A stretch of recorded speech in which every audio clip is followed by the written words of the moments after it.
Af en toe gebeurt het dat een ondernemer mij aanspreekt en zegt: Alain, ik heb een aantal jaren geleden een familiecharter gemaakt, maar ik weet niet goed wat ik daarmee moet doen.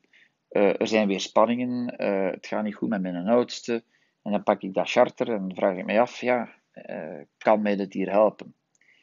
Die ondernemer heeft gelijk. Een familiecharter is op zich een heel belangrijk document voor een vermogende familie. Je legt er je visie en missie in vast als familie, normen en waarden die je met elkaar deelt.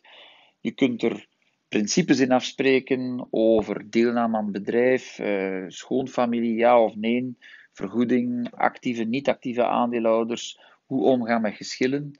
Ik noem dat een beetje de omgangsregeling tussen familieleden. Geen detailregeling, maar wel principes. Dus dat is op zich wel zeer goed. Maar wat is het probleem en wat heb ik genoemd de illusie van een familiecharter? Het probleem is als je een familiecharter benadert als een soort van document dat als een deus ex machina uit de lucht valt en dat alles gaat oplossen. Een familiecharter heeft maar zin als het resultaat is van een familiaal groeiproces.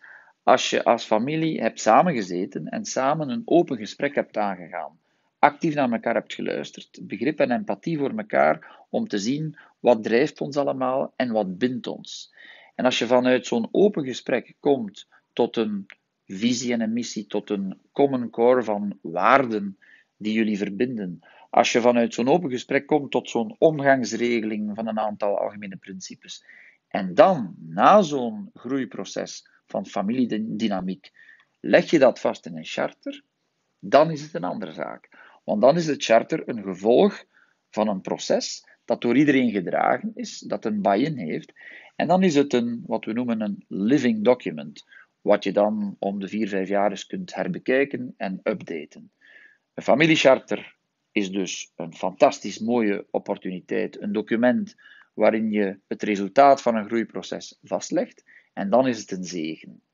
Een familiecharter dat echter een soort van fixed document is, dat ergens uit de lucht komt vallen, waar iedereen tekent bij het kruisje, dat kan een serieuze vloek zijn, want je denkt dat het geregeld is en eigenlijk is er niets geregeld en dat is misschien nog erger dan dat je niets zou gedaan hebben.